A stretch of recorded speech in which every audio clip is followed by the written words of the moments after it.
Good evening, ladies and gentlemen, and once again, very warm welcome to another edition of MMA event. And I know a lot of activities have been kept you busy the last few days, especially yesterday. I think you must have been very busy watching some another important event and important milestone in the history of MMA, history of India. Let me briefly tell you what's happening in MMA for your benefit. There are a number of very good events have been lined up. The first one is happening tomorrow at 6 p.m. Is Narayanan 5th Narayan Memorial Endowment Lecture, Lessons Learned in Disruption. We have again outstanding speaker, Mr. Gopal Vittal, MD and CEO of Retd is coming. For this, you need a prior registration. If you're not done it, while stepping out, you can just do the registration because we already got too many registration for this. Then we have MMA competition for young managers. It's happening on the 3rd of February at MMA on Saturday. Then we have on Saturday, 10th of February, our flagship event, MMA annual convention on the theme India 2047, leapfrogging to the future. Again, we have a galaxy of very eminent speakers speaking in various sessions, starting with Anand Nageshwaran, former economic advisor, Mini Mahajan, who was the Secretary to the Government of India. She has done he transformed water connection to every village in a couple of places, which they have a ambition to do it every village in India, pipe water connection. Then we have in the validity session, we have Sandrup Mishra, again great name in HR, who is going to be talking to the future of manpower and how to do that. Then we also have Rahul Maman Mapalai from MRF, Sriram Vijay from who of the speakers are there to come and speak to us on that day. Please, it's a paid event. We already have more than 400 plus registrations already come. If you want to do that, just you can register and join us. Then on 15th of Feb, we have winning of the pitch leadership lessons from the World Cup. We are doing it now because we are all very sad what happened in the World Cup. We kept some time. Now we are going to discuss on what are the learning lessons when you're doing extremely well, how one small thing falters and how you are going to do. And we have got some outstanding cricketers to come and speak. And Mr. Raghunath will be leading a conversation with Mr. Ramki, is an analyst for cricket, and also S.A. Shekhar, former coach and former fast bowler. He also played for India. So we have T.A. Shekhar.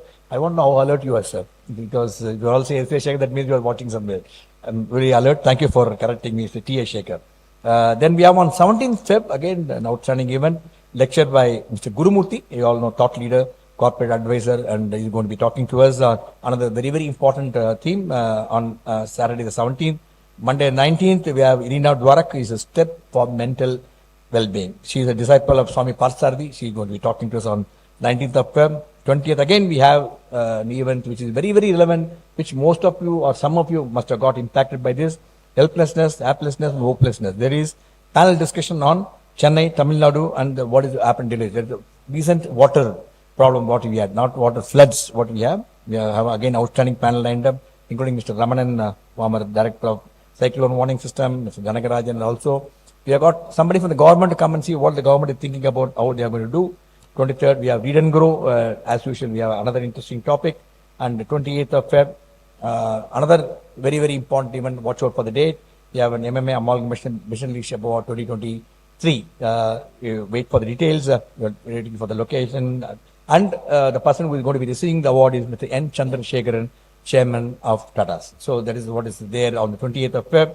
Then the 12th of March, and I don't want to go to the March because we are really waiting for another very interesting event for this evening. Coming to today's event, we all know, which is most sought after by most of you, India 2024. 24 started with a big bang. I don't tell you, so many things are going to happen, even election is going to happen, and so many things are good or bad, whatever is happening in individual's life. Many things are happening, and there is somebody is going to come and speak to us on some very important thoughts, what's happening geopolitical as well as the financial sector. But most of you are interested in knowing what is going to be 2024 being an election year. Election year, the new budget, new team will be coming, and the old team is going to continue. So many things are there, so many expectations are there. Ladies and gentlemen, we have an outstanding panel this evening. I think I will walk miles to listen to them. And put your hand to warmly welcome our distinguished panel for this evening. Mr. M.K. Narayanan, former National Security Advisor of India and former Governor of West Bengal, where Mr. S. Narayanan, IAS, former Economic Advisor to Prime Minister, Finance Secretary, Governor of India earlier, and also Advisor to the Government of Tamil Nadu. May I request Mr. Narayanan and Mr. S. Narayanan, and also Mr. Satyamurthy, who is a convener policy matter, who is part and jointly whom we do this event, please come and take your place on the dais. Ladies and gentlemen, very, very warm round of applause for the distinguished panel for this evening.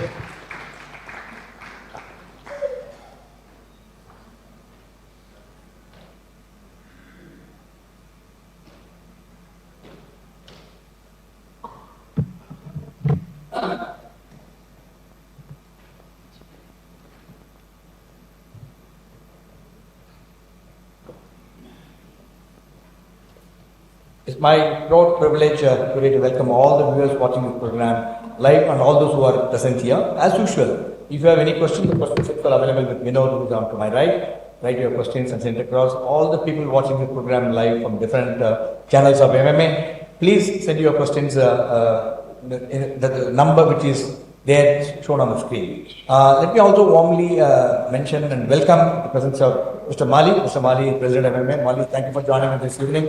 Mali is the President of Madras Management Association, and he is the one who drive behind us to do so many events and so many good, outstanding speakers come and speak. Mali is the person who is gentleman responsible for it.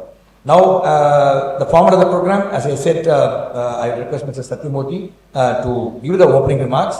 He is a convener of policy matter. Satyamurthy doesn't need an introduction, just a few words about him. He's a seasoned policy analyst, policy commentator, and specialized in studying southern neighbors, especially Maldives and Sri Lanka. I know there will be a lot of interest to many of you to think about Maldives. Now I request Satyamurthy to come and give the opening remarks. Satyamurthy.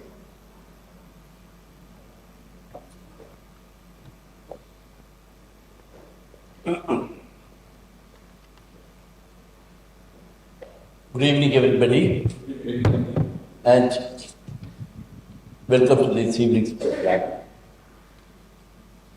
As Group Captain Vijay Kumar has already mentioned, we are in a crucial year ahead with us,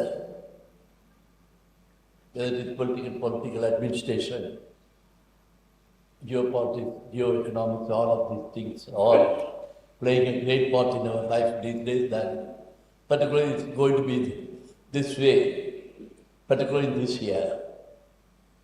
As you know, we have been holding this kind of sessions every year in January. This time, deliberately, we have kept the politics and public administration out of this goes for a very obvious reason. We are in an election year.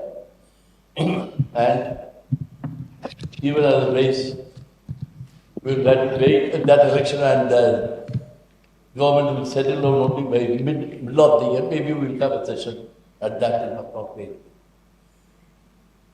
Otherwise, if you look at what's happening to us in our country in terms of economy or geopolitics, geostrategy, or across the world, the events overtake the earlier ones, events impact one another. For instance, though all of us knew, particularly those who have been following this events, know that if there is a war somewhere, it affects the global economy. And global economy can impact on wars. We are really getting to see it, thanks to social media and other things. Every one of us get to know here these things every other day. This is the situation that we are in the midst of it. And particularly, for instance, if you take the Gulf War, or if you can call it so, and last week's Iranian attack, or the UNNDC, how is it going to impact particularly India? Or what is our neighborhood policy doing to us in the last so many months? And across the world, on the economic front, what is the message we are getting and what is the message we are giving? We are being told that we will be, we are already the third largest economy, etc., etc. Where does it begin, but where does it end? Can India become a global number one economy? Or if we are talking in terms of economic models, etc., we always know US is at the top. The second number and the third number are way off the mark from that top rank. Can we catch up? Maybe not in our lifetimes. 30 years, 50 years down the line. What needs to be done? And what is the message that the present year, the previous decades and year 2024 have to offer for our future growth, predictions, etc. This is the crux of the issues. As the Group Captain G. Kumar said, we have the best of speakers in the country on the subject, and I leave it at that. Thank you.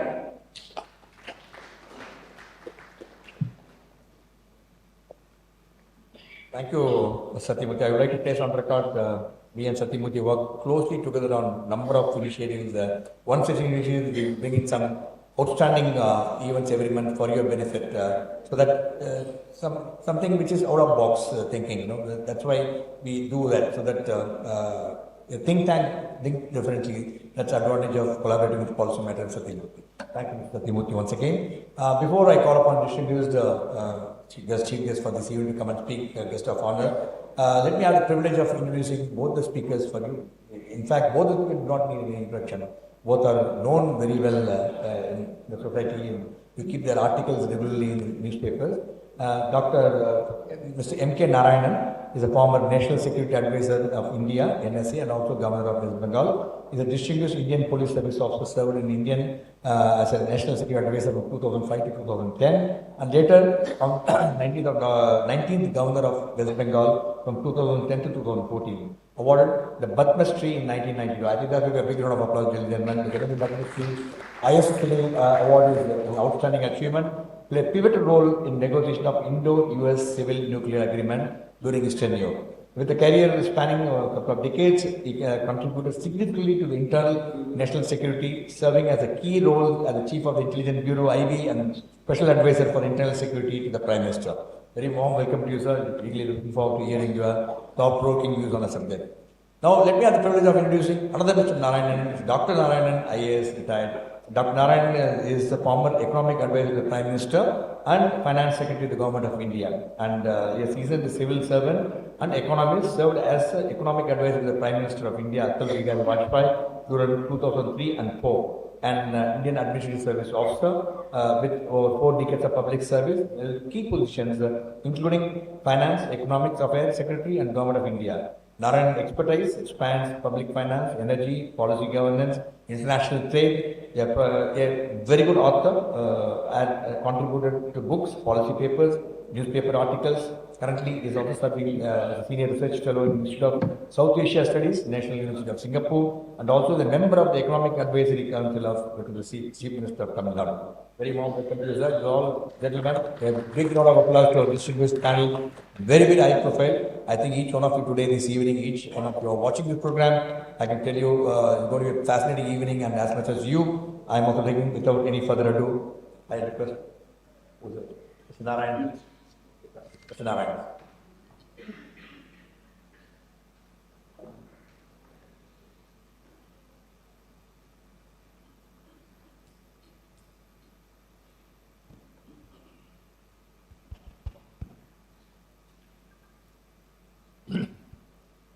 Thank you, Group Captain Vijay Kumar.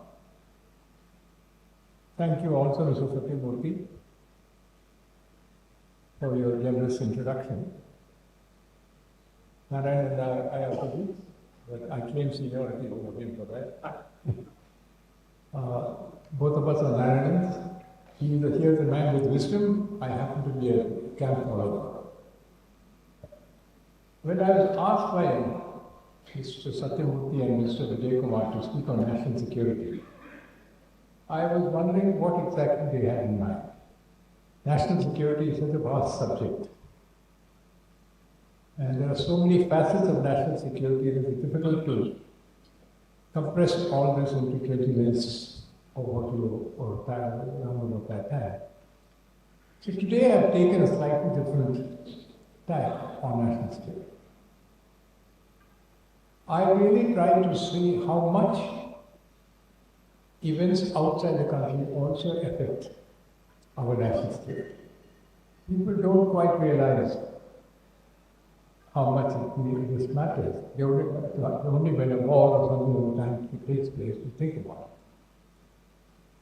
But shaping your policy to accommodate the diverse trends in national security is as important, particularly as you grow and become in power, when you become a country where people look up to, it's important that we keep a balance as to what we do and do not.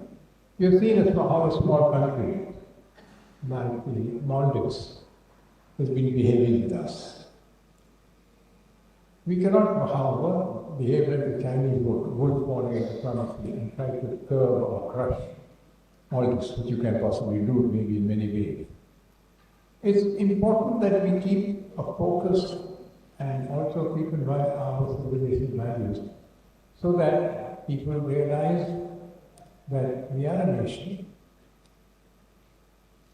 We are a nation that today that we have a great deal of economic heft, but we were an influencer of world policy even when we did not have that.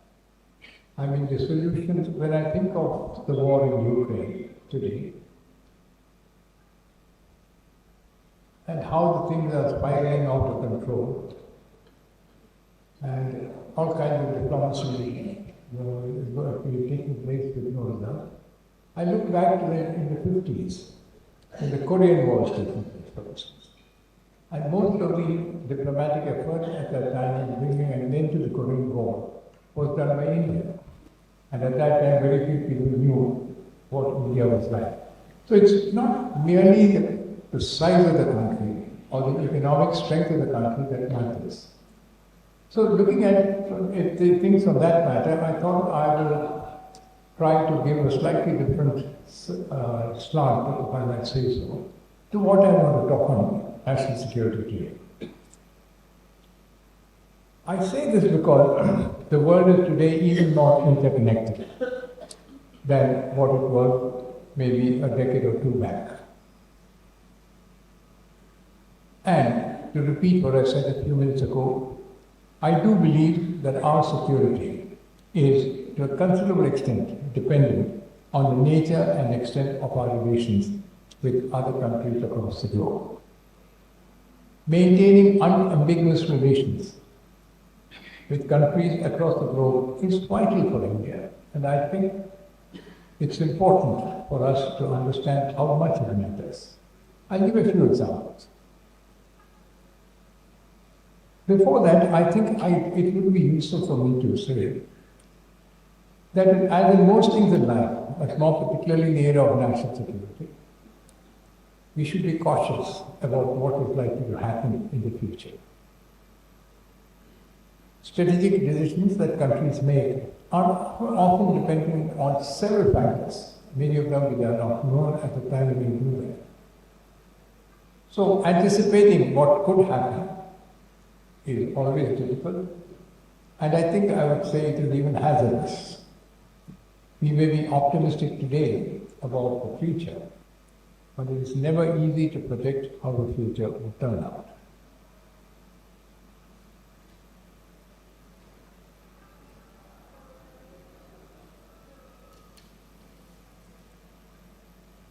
The Ukraine war when it started in 2022 and the Hamas attack on Israel in 2023 served to confirm this prognosis of mine, and also that the best intelligence and security architecture do not always make it possible to anticipate what might take place. What is hence needed for nations, and I think we need to understand that, what is most needed for nations is to ensure that irrespective of anything else, they should not drop their guard. You can never be sure what will happen next. They should be prepared for all possible eventualities. Yet, we cannot always reach things like this.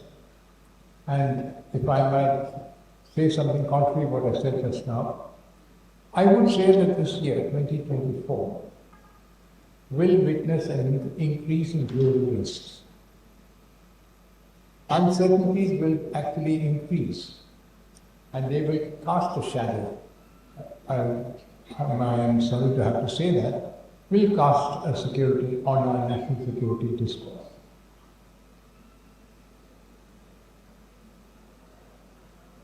Let me say something here which can be controversial, I would say that it is possibly time for India to readjust to the idea of neutrality. Neutrality has been our stock in trade for many, many years. It has served us pretty well. But today, I think when you reach a certain status, as the second and the third or fourth important economic power in the world, one of the largest armies in the world, one of the best minds, one of the largest and best minds in the world, neutrality is not really the best option for us. I know for all the years that I was in government, we used to keep on talking about how important neutrality was. And Pandit Jawaharlal Nehru talked about Narayanan. It was, frankly, a policy where we recognized our weaknesses and decided that we cannot afford to take sides. And that is how the version of non-alignment put it. Pandit Nehru was a great recorder of facts and ideas.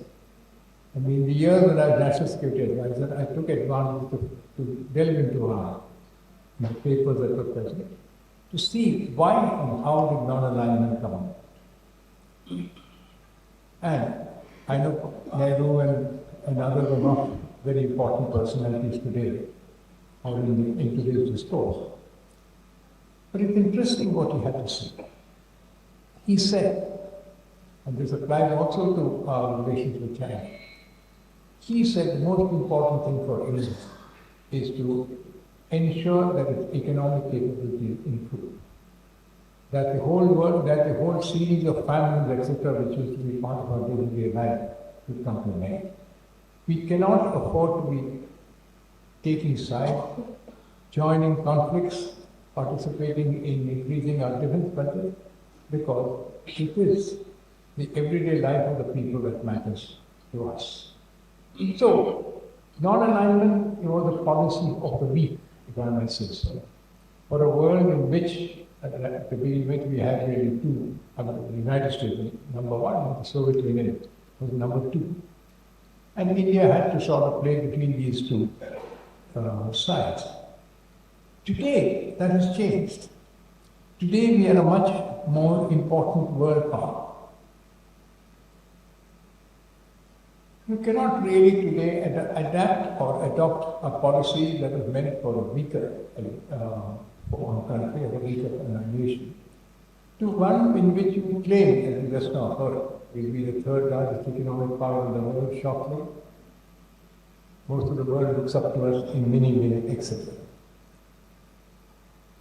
So let me examine this from the point of each of the problems that we face. The three, I might say, the three hotspots in the world today: Ukraine, the Middle East, and the Asia Pacific.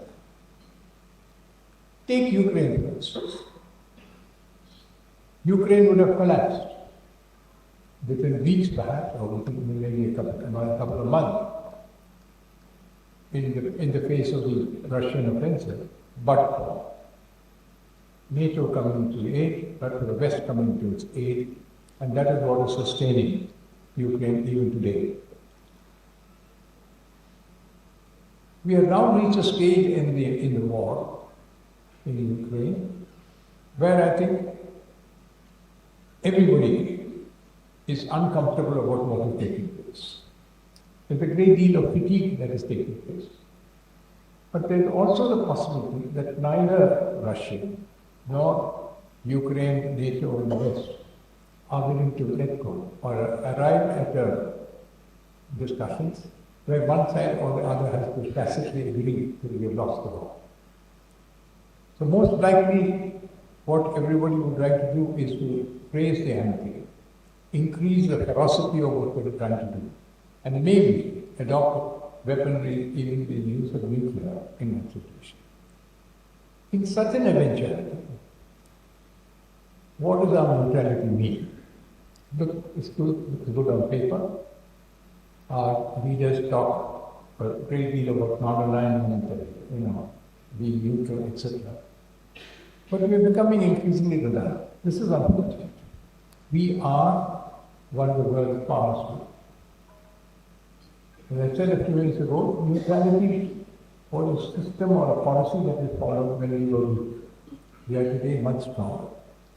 We may have to revise this policy because if we are seen to be neutral when we may have a major holocaust, then I think India becomes redundant in the world. Whatever we may say, whatever the International Association may say about ourselves. People want to know who are friends. Neutrality is not what I would call an axis of friendship. It's shying away or shunning your responsibilities to some extent. So, even in Ukraine, in which we are not directly involved, can India afford to be non-aligned, or can India afford to take the position that I don't know what we should do, and say that neither side is right and neither side is wrong some extent. Why do I stress this point? Because there are times when you want a friend, when you may need a friend. I remember the last days in 1962. I was on the China desk, and I am probably one of the, what you may call the guilty men of 1962, not having properly discerned what might happen. But we found at that time that we had no friends.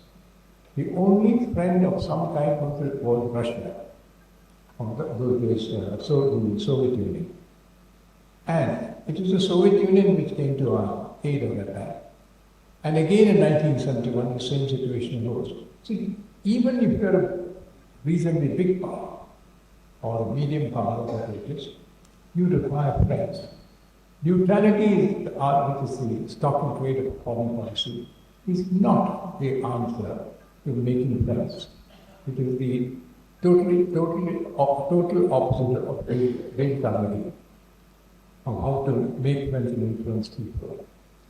So I stress this point that we need to be much more understanding of what the nature of our diplomacy is, essentially to protect our security. I'm not saying that it's to make a mark in the world and do something like that.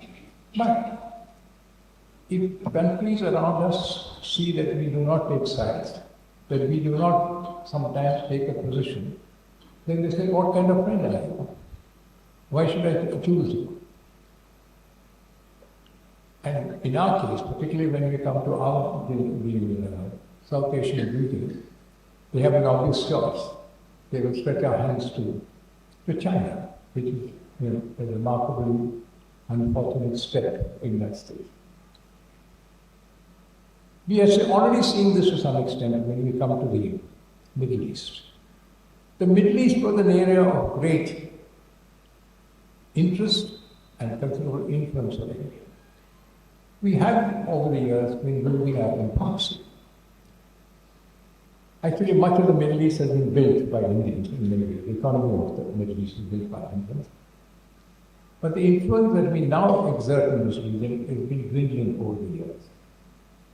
But in the case of the Ukraine, in the case of the war in the Middle East, the Hamas-Israel war, again we have seemed to be hedging our bets, if I might say so. How long can you do this? How long can you then, if you're hedging your bets, claim that you are a country that has considerable influence or can exert considerable influence across the world? The same applies in many ways when you turn to the Indo-Pacific region. Once again, we are faced with the situation where, what do you do? At the moment, the Indo-Pacific is less incendiary than either Ukraine or the Middle East. But we are fast approaching a situation where a conflict over Taiwan is likely to take place.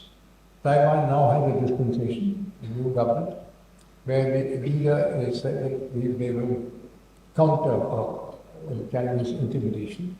And I think Chinese are flexing their muscles, may not take place immediately, but I don't think too much time will elapse. And what is our position there? What position can India take? Again, you are saying that we will hunt with the hounds and run with the hares sort of stuff. This is an area of where Indian influence is important.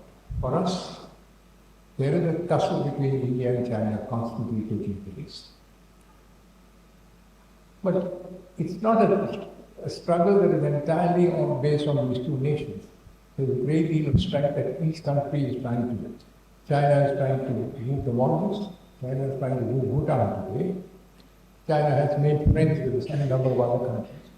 We need our friends also. Pakistan is fortunately not causing an immediate problem, but it's certainly not a friend. We don't have any friends as far as Afghanistan is concerned today. But more important, if at any point you are not seen as remaining away from a conflict, it might be very good in personal relations perhaps, but why will they then be part of India's sphere of influence? They have already made country to look up to, this China. So the point is that I'm questioning the utility of utility of so-called non-alignment or neutrality. I say this because over the years when I've been dealing with this problem, I've seen how important it is to have even small nations inside India. It has an influence on it. I think it's true even in life. When your friend is being bashed up by somebody, and you say, well, no, I'm neutral, I don't know whether he deserves it or not, you know what the reaction could be. So I thought I'd stress this. I've said this at an audience that I think will try and understand what I'm trying to say. A lot of people may say that it's a criticism of the policy of non-alignment. It is, I don't think it's criticism, but I'm asking whether we should not question the policy of non-alignment. Given that people look at it, if you're a very small power, economically or otherwise, it might not matter. But if you are an important country, we want to be an important power, we are beginning to be seen as an important power, we cannot afford to act in this manner. So the first answer that I have to give on the question of national security is, we need to really understand how to deal with forces which are not necessarily always on your side or in your favor. But you can't take a decision that I will not intervene. That is the first concept of a weak power. A weak power is the one who doesn't join any side. And you can't say that we will. I mean, I know that President Macron is coming to India. They want to sell weapons. Every country in the world wants to sell items, etc. Other than being a sort of a country which is receiving various things or buying various things, we have no influence. And I think that is unfortunate. In history, we have always shown what we have done. We have always sided with what we right rather than being neutral. So I've taken this audience today with the permission of Mr. Captain Vijay Kumar and his team to ventilate this, because I think this deserves to be discussed and debated to some extent. And I hope I'm wrong, but I do feel that it's important that we look at it from that point of view. Please understand that the one country that we need to be careful about is China. I'm not saying therefore that we should go to war with China. What I'm stressing is that India and China, both countries to an extent, but I can't influence China, but let's try and influence India. India and China will never be friends. But please understand, both countries cannot afford to be enemies. It's a struggle, it's a civilization conflict. It's a struggle for influence. The Chinese believe, and I think they honestly believe it, that they are a superior race, they're a superior country, they are much more towards it. Much of the world, however, tilts towards the Indian civilization and Indian civilization space. So there is this battle. First for Asia and then for the rest of the world.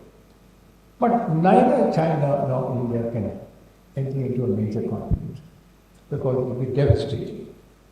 The United States and the West, whole West will be happy if they enter into the conflict. The United States would like India and China to have the Russia versus Ukraine model for a war in the future. They'll supply all the equipment we need. All the manpower will be Indian or Chinese as the case may be.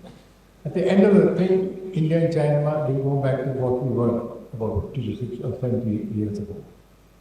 So from that point of view, I think it's important.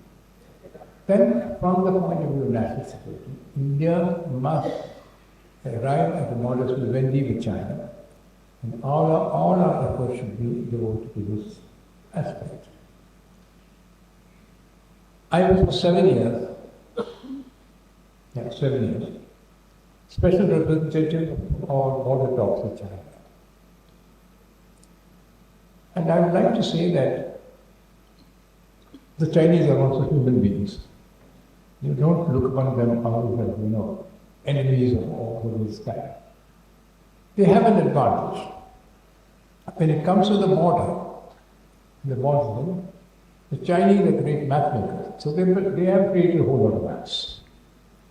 We find it difficult to challenge them because the Indians, like in everything else, never made maps, they don't write books. I mean, the Ramayana and the others are all handed down and people just call popular.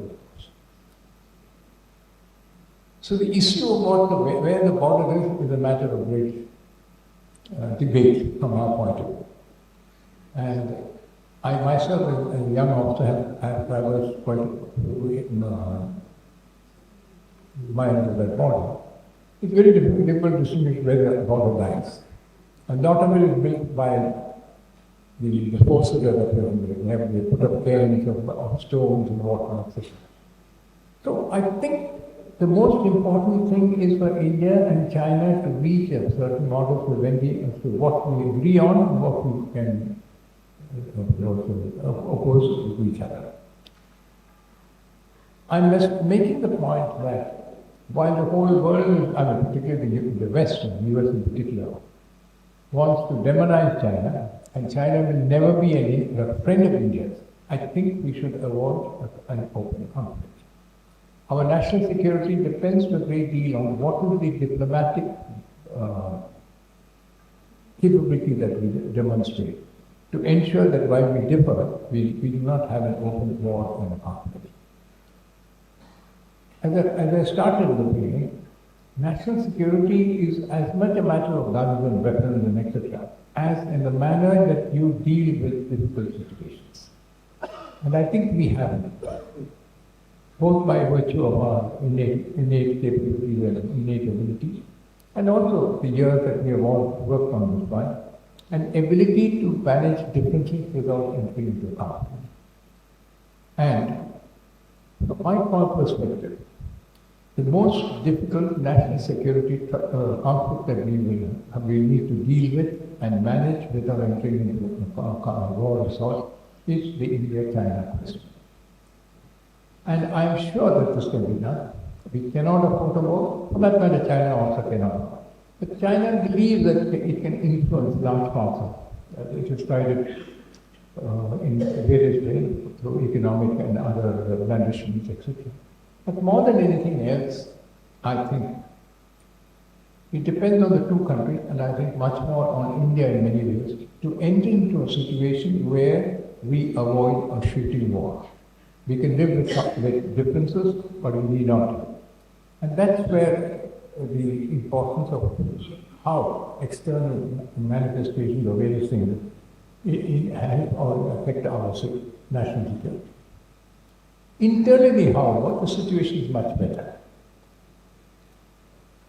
Today, I think India's internal security situation is far, far better than what we've had for, I would say, many decades. terror attacks, particularly terror attacks on our side, have become almost, I don't want to use the word extinct, but have become more or less very, very rare. Partly these are due to certain historical reasons. Many of the world's leading terror groups like the ISIS, Al-Qaeda, etc., they're going through various stages of restructuring, leadership issues, and changing tactics, etc. So across the world, the number of terror attacks have come down, and India has also been beneficiary of that. That doesn't mean that terror attacks will not take place, or that we can believe that we are at peace at all times. But I think we are fortunate at this moment that most of the terror groups will have a great deal of ability to attack at their will, are now in a stage of, what should I say, refurbishing their capabilities. So that's very important one point. The next is when you come to situations like Kashmir. Here again I have a certain set of differences with what is generally predicted, that Kashmir is at peace. Kashmir is not at peace. There's a great deal of resentment that is present there. Violence levels have certainly come down. More particularly the violence that are done by people in the streets in Srinagar or Baramulla or Gulmarg, etc. But deep down, there is a great deal of what I would call animosity towards the concept of India.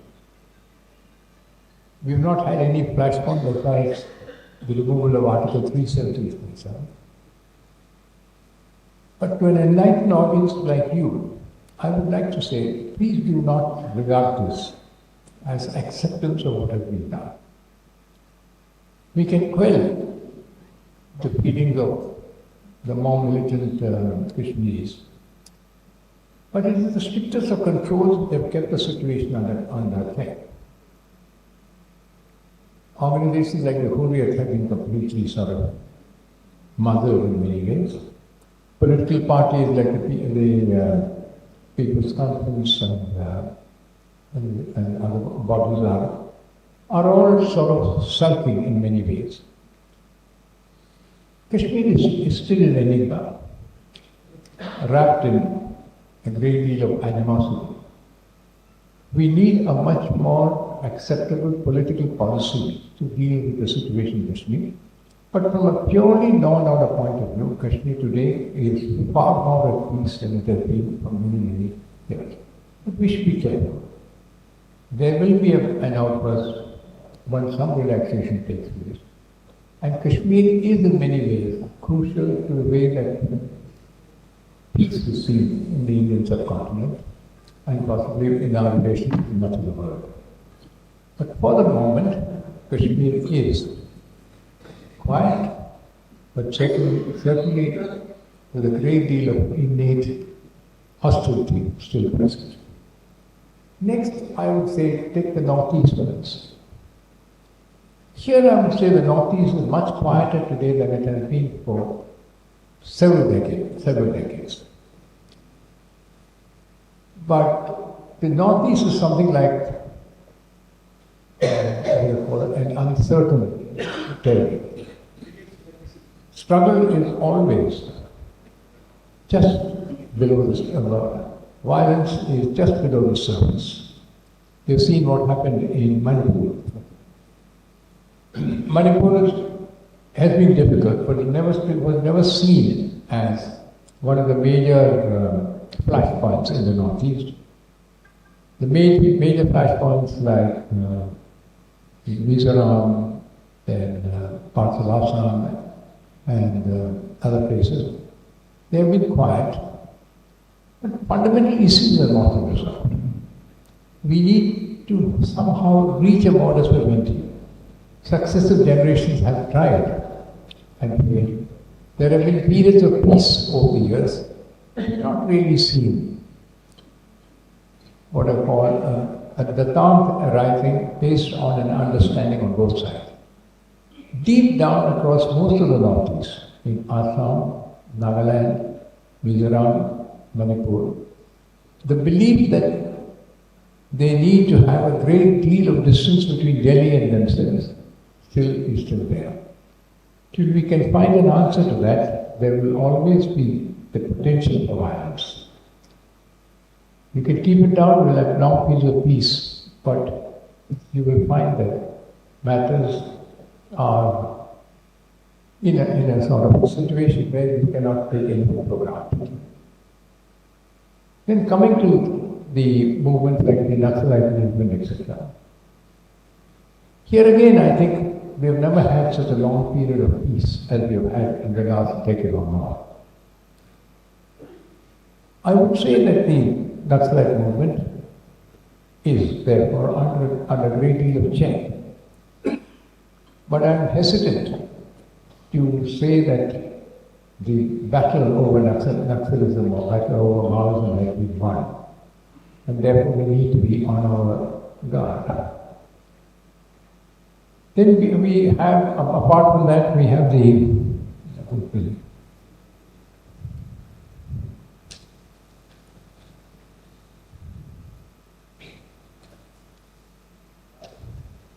Punjab. Punjab is the another area. Take Punjab for instance. I think Punjab is today at peace. I don't think there are any major issues in the Punjab, excepting the feeling among the Punjab peasants that while the rest of India is prosperous, particularly the agrarian communities across the world, they have gone down. The Punjab peasant was the richest of all in about 30, 40 years ago. So there's a great deal of economic resentment rather than political resentment. But the Khalistan movement is growing across the world. All of you are aware of what's taking place in Canada, what's available in the United States, what's taking in the UK, part of the European continent, etc. And there's a great deal of sort of fraternization that is taking place between what's taking place there and with the Punjabi, particularly the Punjab peasantry. So there is the potential that exists that it could turn ugly if matters are not taken in hand. We need to keep a careful watch on the Punjab peasantry because they are the most inflammable commodity in India. And once they get out of hand, they're taken away. But for the time, I think, we are seeing peace in the Punjab.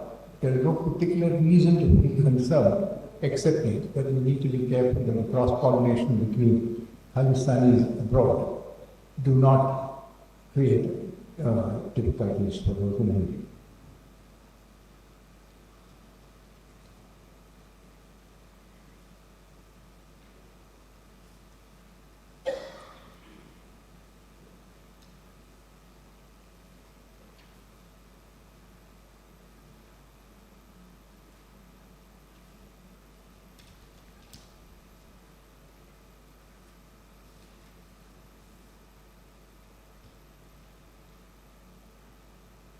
Let me add to the list of potential threats to national security two other aspects which normally don't fall, namely the rapid onset of technology, more specifically cyber and artificial intelligence. Normally in a discussion, these two don't do that. We are seeing more of economic issues and not falling into the realm of national security. But I think digital uncertainty is becoming a far bigger threat than many of the standard threats that I've been talking about till now. I'm not talking merely about ransomware and phishing and legal disintegration. I'm talking about the rapidity with which the attacks are taking place. It is estimated, I don't know, many of you who are members here will know, there is an estimate that of the several billion cyber threats that are taking place, almost 20% are in India. And that is, I think, something that we need to be careful of. Added to that is the issue of artificial intelligence, which I think is going to be a far bigger threat to security, and including national security, than anything else. Artificial intelligence has certainly increased the range of today's vulnerability. Today, billions of digital devices, including, for example, even cardiac pacemakers, have come within the high-risk category. While they may not fall into the standard definition of national security, it demonstrates the potential of artificial intelligence in the area of dealing with problems and situations. At the moment, providing a defense is proving almost impossible. In some ways, the most problematic and most dangerous at the moment is the heat facing, particularly from the point of view of security. And linked to artificial intelligence is going to revolutionize several sectors. It weaponizes hate speech, it can trigger violence, and at the very least, it can threaten the very fabric of our nation and our national state.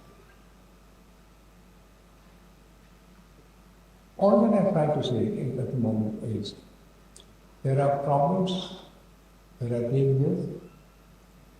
We are today in a position where most of our problems appear behind us. That's not exactly true. For the present, we are in a better situation than we've been for many years. However, as I said at the very beginning, vigilance, total and complete vigilance, is the only protection that we have for as far as national security is concerned. Thank you.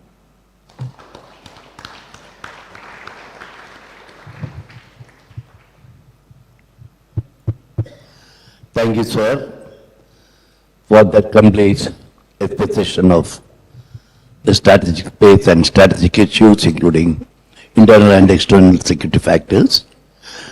Now I invite Dr. S. Narayan to speak. Please.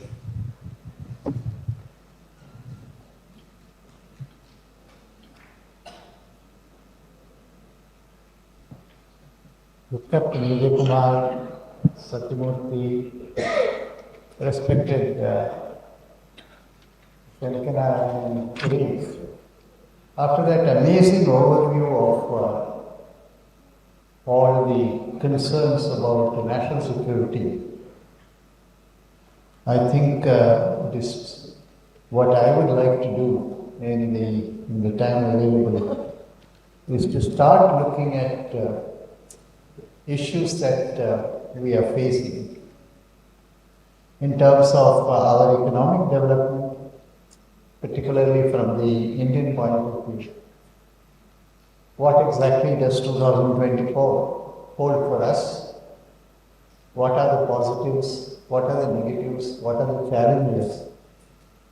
And when we come back in the January of next year, where we will be and where we think we should be, and is there going to be a gap between where we will be and where we should be. Recently, in the last couple of weeks, there has been the Davos World Economic Forum event. India was very much a flavor there. I think those of you who watch the YouTube should have watched a lot of events which centered on India. But of course, I'm not sure whether these are only for the Indian audience or whether these YouTubes are circulated for the rest of the world.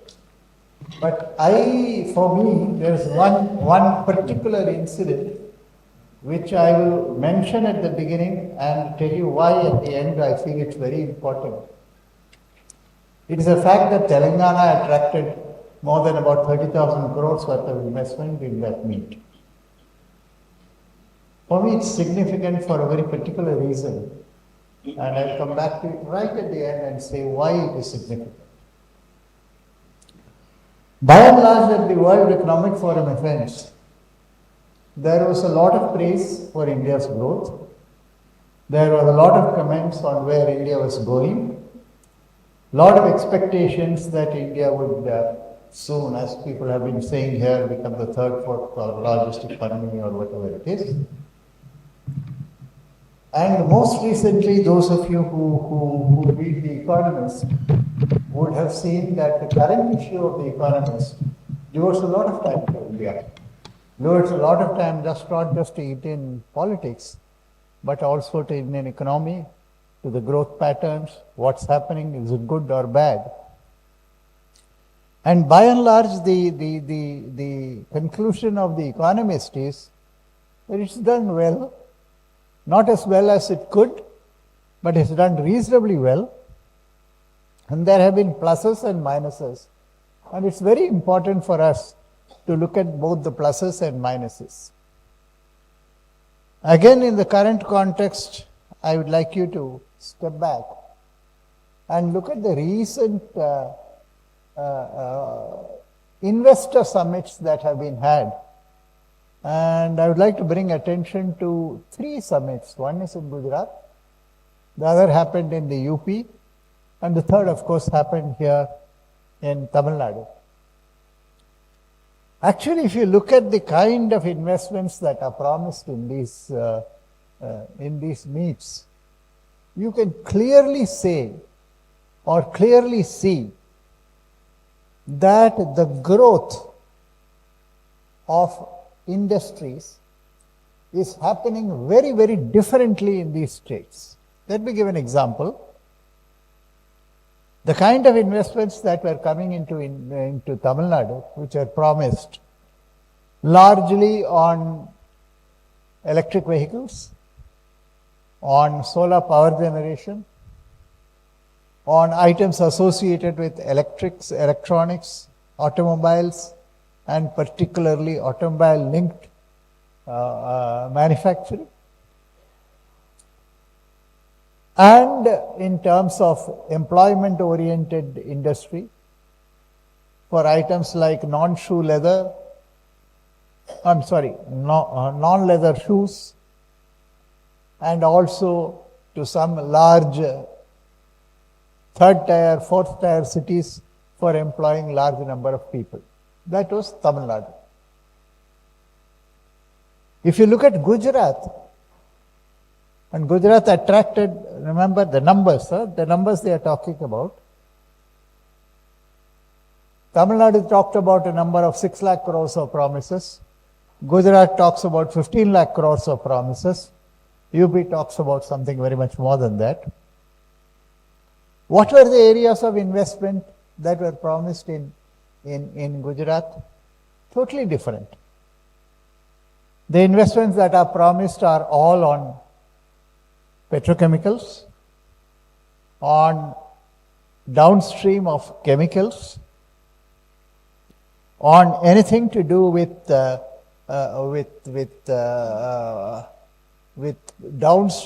when I say chemicals, it's not just not petrochemicals alone, but also to do with pharmaceuticals. Huge solar, of course, just as here. But much more than solar generation, they are talking about manufacturing of solar panels. It's a different level of industrial expectation altogether. Move across to UP, and you see a very different kind of promises happening there. Much more, I would say, the kind of investments that we would have had Tamil Nadu would have had about 15, 20 years ago, because they are definitely in a lower stage of development. But the sizes are much bigger. Agro-based, agro-processing-based, food-based, logistics, basic manufacturing, large employment, a lot of centers being developed. If you take these three geographical locations in this manner, and you step back and look at what else is happening in the country, your attention will be drawn to what is happening in Maharashtra, what is happening in central India, particularly Madhya Pradesh, what is also happening in Bangalore and Mysore, and to a substantial extent in Hyderabad. Again, the stories are very, very different. Bangalore, of course, everybody knows of it as an IT hub, huge growth in IT, huge growth in new startups, huge growth in technology, etc. But let us not forget, Bangalore has a particular advantage, that it's the home for many defense manufacturing units. HAL is there, of course the Indian Institute of Science is there, Bharat Electronics is there, it's there in Hyderabad as well. So you are having a growth of technology-oriented industries both in the IT sector as well as the defense-related IT manufacturing sector, which is happening there. The numbers are not 5 lakh crores, 10 lakh crores, 15 lakh crores, but much more value addition, because what is being discovered is something absolutely new. Hyderabad, of course, is following up on the IT story. I'll come back to Hyderabad in a minute at the end. Central India, particularly if you look at a state like Madhya Pradesh, it's an amazing story because Madhya Pradesh has recorded something like a 10 to 12% CAGR in agriculture for the last 10 years. This is one of the main reasons why the government came back for a third time. Because all the investments that they have been making in the last 10 or 15 years have been investments that have been made in irrigation, in the food chain, logistics. Now it is, I think, I may be a little wrong here, it is the largest wheat producing state, the largest soybean producing state. It produces largest number of the beans. So the prosperity in Madhya Pradesh is coming from a totally different basket of goods. Indore is now coming up as an alternate IT hub because, why Indore? Because Indore is a very well managed city. It's a clean city, one of the cleanest. Indore, Bhopal are the cleanest cities in the country. It's an extremely well managed city, and therefore people are flocking to Indore. So if you step back and say that all this activity is happening, I am not mentioning areas where I see less activity, but I just want to bring your attention to where there is increased activity so that you know what is happening. And this is why I can step back and say, why do I think investment in Telangana is what happened in Davos is so important? It is because, don't forget, that Telangana had its elections only about a month ago. You have total change of government. The earlier government, which was there for 10 years, was changed, and we have a Congress government. This Congress government has been on the ground only for about a month or so. I am not even sure whether all the ministers have got to full grips with their portfolio. It takes time. But even then, if they go to Davos, the 20,000 crores worth of investment coming in, what does it show? It shows that the basic nature of investment and development is not necessarily connected with the kind of politics that is there in the state. For example, even if you take Tamil Nadu, we can definitely say that there's a continuum in development. There's a continuum in development that whether it is party A or party B, the kind of a growth that Tamil Nadu has been recording is not particularly different. To me, this is a very, very good sign, because to me the sign is that business, industry, development, innovation, entrepreneurship are slowly distancing themselves from the politics of governance, which means that at least in these states, governance will be reduced to a lot of basics like providing infrastructure, providing power, providing land, providing water, providing to the extent possible some kind of a clean administration. And then the industries, entrepreneurship will take off. And therefore, the converse of this is that if you look at states where this is not available, you will see that the growth is very much softer, very much lower, and straight away comes to mind a state like Bihar. Straight away comes to mind a state like Jharkhand, which has enormous potential to grow. Chhattisgarh has also enormous potential to grow. So what is missing here? Missing is not entrepreneurship. These entrepreneurs are all over the place. Missing is the basic factor of governance which assures the basic of infrastructure, of power, of roads, of logistics, etc. And this is the disparity that we see in India today. And that is why this 6 to 7% growth that we are talking about is excellent. But if we were able to make these other states grow, instead of 3 to 4%, 4 to 5% they are growing by 2% more, then you will have a totally different story altogether. And to me, the concentration of the government, and when I use this word, the government, I mean the central government, in the next 5-10 years should be to leave these states which are already galloping, let them go ahead as they are. Because they know what they are doing. And focus on those states and say, how can I bring those states to at least this level of growth? It has started happening in UP. I think UP 5 years down the line will be a very, very different state. They have a lot of problems in terms of population, space, etc.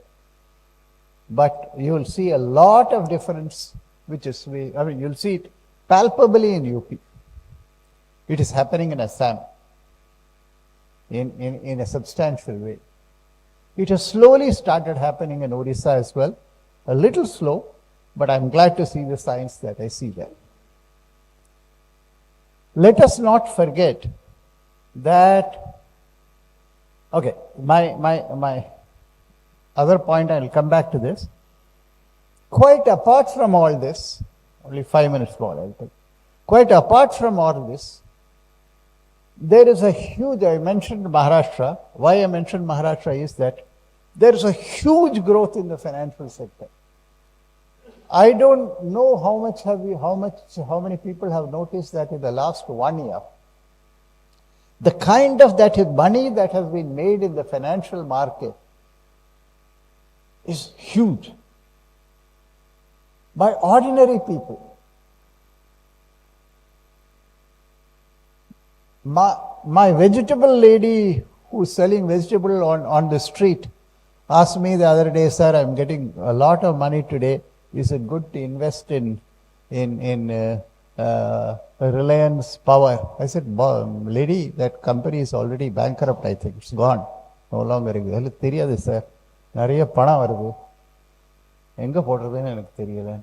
It's a lot of money.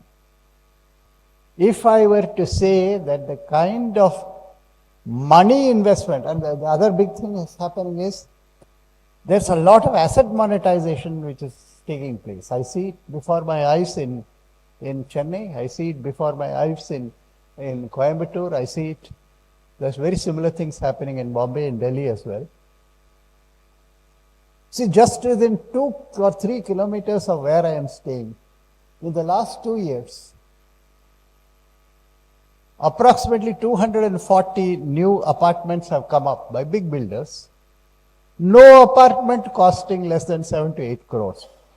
So you are talking about 2,000, nearly 2,000 crores of investment in real estate, which is happening in that locality. Where is this money coming from? This money is coming because people are monetizing some of the assets they have.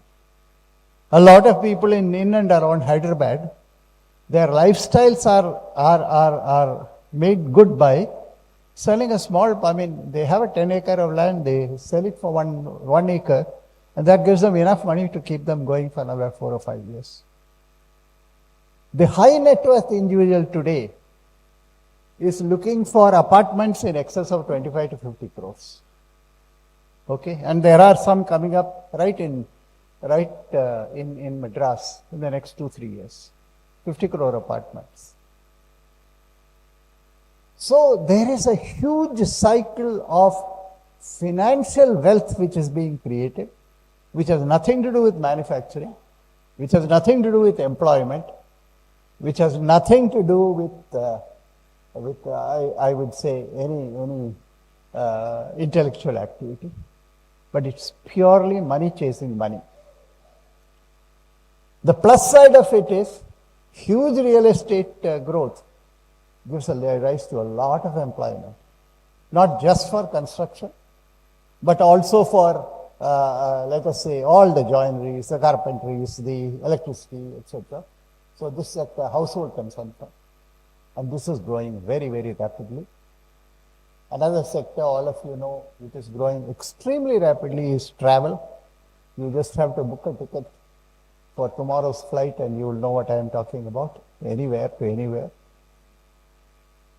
So I think this is all a frenetic activity that is happening, and my story here is quite apart from the 6% GDP, 7%, forgive me, I don't believe in GDP figures. I don't believe in GDP figures because GDP is not measurable in this country. The amount of informal employment and informal wealth is so much. Okay, if I go to a bhaji shop, how much is he earning per day? How many bhajis is he selling? Is it constant over the year? How can I measure his GDP? Is he selling 200 or 2,000 a day? I don't know. So I don't believe in GDP figures. But I do believe in consumption figures. So I do believe, for example, that within the next 10 years, there will be at least 200 million people, that's 20 crore people, who would be earning an equivalent of more than 10,000 US dollars an annum, which is in PPP terms about $40,000 to $50,000 per annum, which is about what an average US or a Mexican earns. 200 million people, 10 years. CAGR of these people is growing at 14.1%. So, what will 2024 bring? So, if you are sitting at government and you are looking at this scenario, you would say, look, all that is happening by itself. I have nothing to do with it. I just have to make sure that the basic fundamentals are provided. But all that is not happening is my responsibility.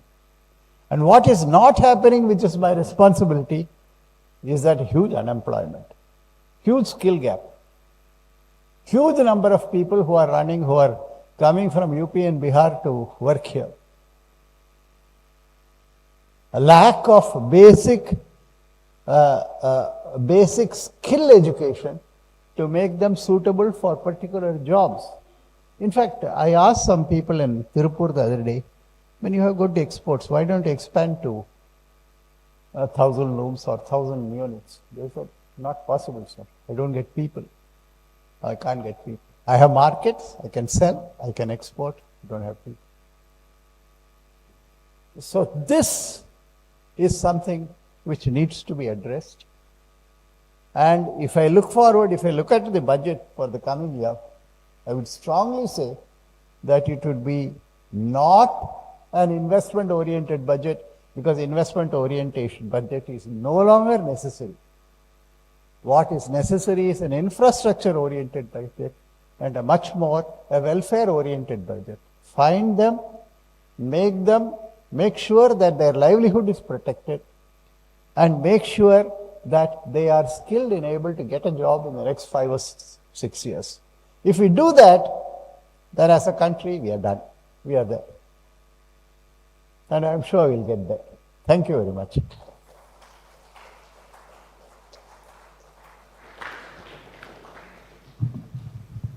Thank you, sir. And now we move on to the questions. We've got a lot of questions coming here. One is for Dr. S. Narayan. First question. How do you look at the lithium extract issue as in Kashmir, there's a lithium extract. Does it have anything to do with the growth of the economy particularly? And the question can be for both in strategic terms vis-a-vis China. If there is anything, do you have anything to say on that? No, I am not, I mean, honestly, I am not even sure how much of lithium is there, how much is extractable. It is at the moment inferred resource. Inferred resource meaning that is an area which is potential for lithium. Detailed investigation is going on.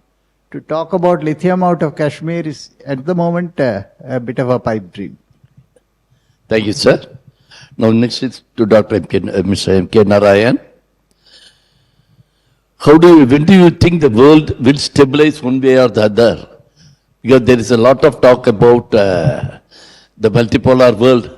It has not stabilized in the last 30 years after the end of the Cold War.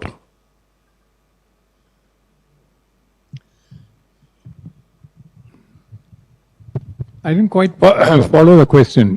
He says, will the multipolar world stabilize? Stabilize at some point, because whichever way it is, whether if it goes back to a Cold War kind of equation between US and China, or, as I understand, or the multipolarity will evolve and continue with more nations entering the pool, that kind of a thing. No, I think it's difficult to say how the multipolar world will shape. But quite clearly, I think the possibility of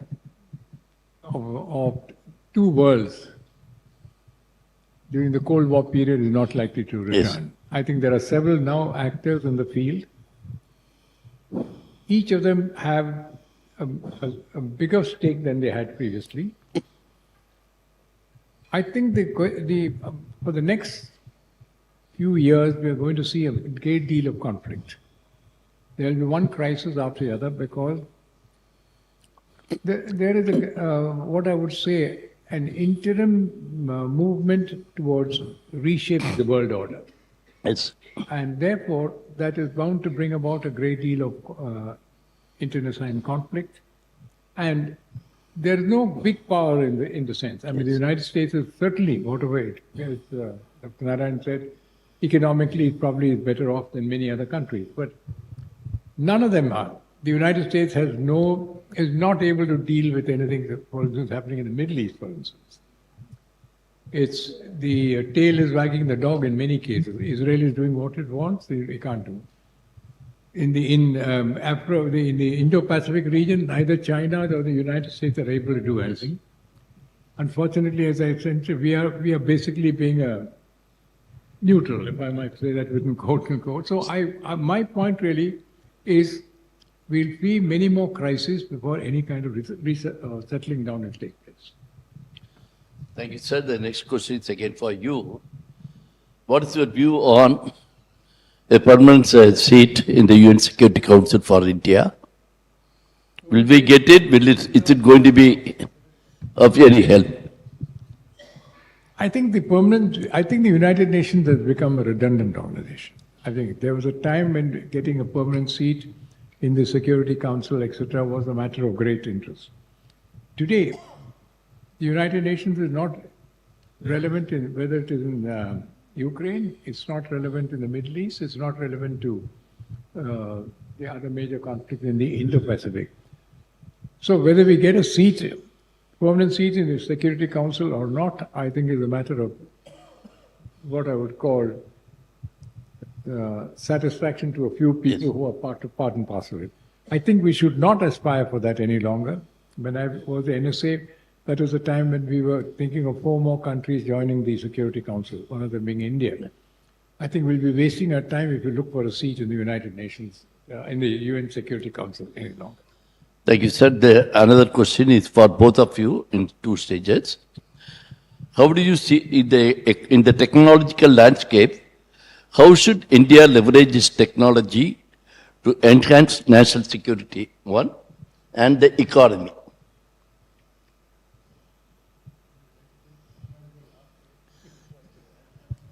I mean, I think the point is, yes, technology is always a catalyst in anything that you do. But I think we need to measure what we need. What is it? The old question of whether it is guns or butter may not be as relevant as it used to be at one place. But for instance, the amount of defense equipment that we are buying from across the world, particularly the United States and France now, I think it's really it's almost like children. There are new toys which are coming into the market, and you buy. And what are we going to use this for? What do we need to? Whatever. As of now, I don't see India as a conquering nation. We have no interest in fighting. We have, at the moment, one country with which we have a conflict of interest. But as I think I try to stress the point, I think it is dangerous for India and China to get into conflict with bigger and bigger guns or bigger and bigger aircraft or whatever it is. So, and the temptation is when you do have this, the trigger which may be there will be far greater. So I, for one, while we need to be a technological power, but use it more for peaceful purposes rather than for more equipment. Yeah, we need enough weapons to keep ourselves safe. And I don't think there are many countries in the world that want to have a conflict with us. So I would leave it at that. From the economic development point of view, there's a lot of ways in which technology can be leveraged. Even in the defense sector, for example, as you are seeing in all the Ukraine and even in the Israel-Hamas war, I think the fight is much more technological fight, and I see no reason why India should not be there in terms of creating this capability for the Indian Defence Forces to fight a similar technological war. Whether we fight it or not, we have a big army, we have a big defense. I think it's very important that we should go in that direction. And the spin-off will come in terms of, I would say, attendant benefits to the economy. If I give a very, very simple example, a wonderful optical scope for locating long-range targets should easily be used in tandem with your telephone for using, with your hand phone for using much better photographs. So, I mean, one or the other, both are technology. Another combined question, what strategies should India adapt to navigate the current challenges in the global arena, Ukraine war, Gulf conflict, then China's behavior, first in the strategic front and the economic front? No, I think it's relevant, I think, because at the moment we don't have a strategy.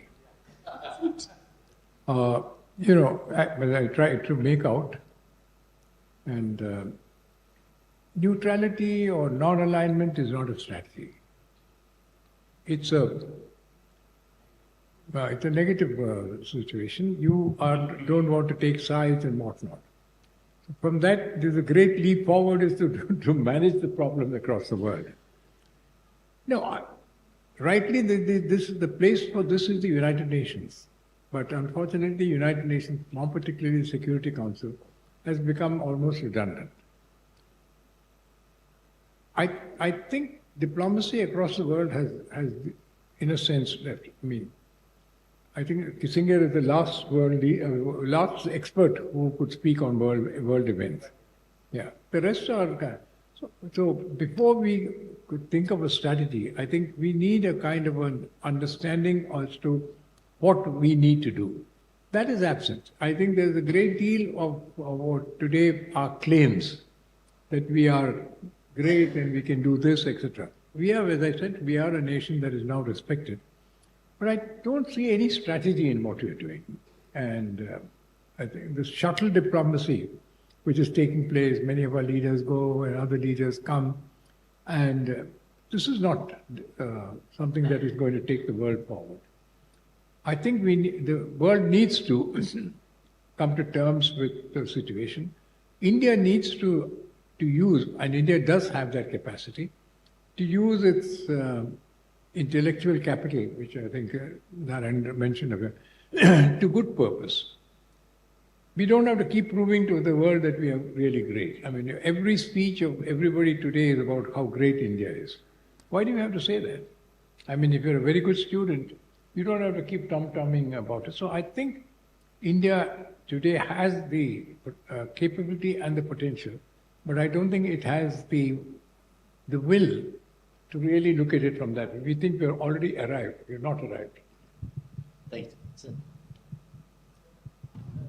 Nothing much to add, except that at the moment, the world is looking at India as a market. And I think this is very worrying for me, because the consuming class, the middle income group is growing so rapidly in India that the world is always looking. So therefore, they are pushing a lot of these trade agreements down our throats. And certainly, I would definitely caution our bureaucracy, saying that all of this gives very little benefit to India and much more to the other countries. So we need to be on our guard to make sure that we are not pressurized into these trade agreements. There's one last question, again divided one, a split question. How can India strengthen its position in strategic partnership in terms of international collaborations, in terms of politics and diplomacy and security on one side, and economy on the other? How can India strengthen its position in through international collaborations, or is it already happening? No, I have a very, very strong views on this. How long are we going to depend on foreign technology for economic growth? Why is it that we are not able to do enough R&D to create our own materials, our own products, etc.? So I would say I don't want international collaboration in terms of technology. I'd much rather learn and do it myself. You just look at ISRO. All those kids who are working, all the people who are working in Trivandrum, none of them have gone to IIT or IIM or anywhere. They are all local. They studied in Trichy or Calicut, or most of them are Kerala-based people, and they are shooting rockets to the moon. And the director, mission director clearly says, I don't want IIT people because they come with a very high asking price. Why would I pay so much? So technological collaboration, my personal, you may be all different, but I'd say let's do it ourselves. The next collaboration. The politics and security. No. I don't think there is a scope for international collaboration. I think Cooperation or what? we are ready for cooperation, but we must be ready to also give and before you take. I think that element is now absent across the world by most countries. Each one demands that the other side should recognize what it does. I think we gave much more when we were weaker. I think we're all older people, so we may think so. And while you hear so much about India's stature, in all the international conferences that I've attended in the last year and a half and two, there are about I've done 7 or 8. I don't think anybody talks about India. Indians talk about India. I mean, I feel upset sometimes, because. But the fact of the matter is, there is no innate recognition of what India is doing because I believe that we are over-publicizing what we are trying to do. And that is sometimes a setback to what you want to do. But India can, because I think in terms of the capacity and the intelligence, the Indian people are extremely good. But we don't have to thrust it down other people's throats, which is what is being attempted. About G20, I mean, a lot of people while India did very well as far as the thing is concerned, there's a lot of people say that, what did it achieve? Yes. I mean, when it comes to achievement. So that is the point that we need to look at. Thank you, sir. Thank you, sir. Now I hand over the floor to Group Captain Vijay Kumar. Thank you. Thank you so much, sir. What a fascinating, great insights, not only on geopolitical, what's happening around the world and what's happening within India. And Dr. Narayan very clearly indicated how is UP doing, how is Tamil Nadu doing. And I think it's a great insight why the investment got a certain pattern, or similarly, international issues got a certain pattern. And I think a big round of applause to distinguished candidates for sharing great insights this evening. Thank you so much. It's always a privilege and honor for us. I request Mr. Sundaram to step forward and come on stage to present the memento to our distinguished speaker. Come. What more book he needs? Very nice book, you like it. Yeah. It's a wonderful book. Yeah. Come, Sundaram. Come. Yes. Come on.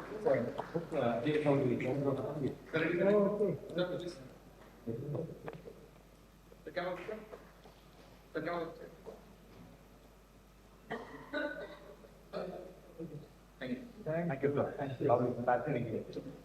We had a discussion on this book. He's the founder of HCL. Very lovely, interesting story. How he formed HCL. And just a normal computer repair company and went on to become a great ID for it. Lovely, great insight. Lovely. That I forgot to inform. 510 participants watched on time. And over a period of about 10-15 hours, we watched it. But interesting thing is what they have to say about what he said. Somebody watch it. I guess